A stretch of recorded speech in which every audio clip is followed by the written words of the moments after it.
લકવાગ્રસ્ત મહિલા 86 વર્ષના બાને 10 વર્ષથી લકવાગ્રસ્તની બીમારી હોવાથી તેઓ ચાલી નહોતા શકતા અને પોતાનું જીવન સાધારણ જીવન પણ જીવી નહોતા શકતા. તો Shanti senior citizen services private limited કંપનીના સ્ટાફ દ્વારા આ શક્ય થઈ શક્યું છે.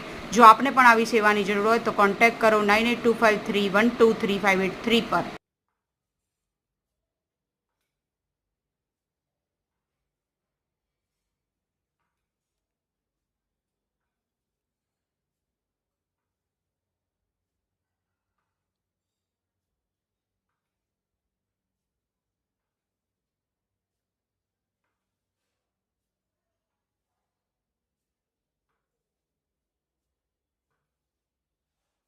ચાલવું નથી દાદી?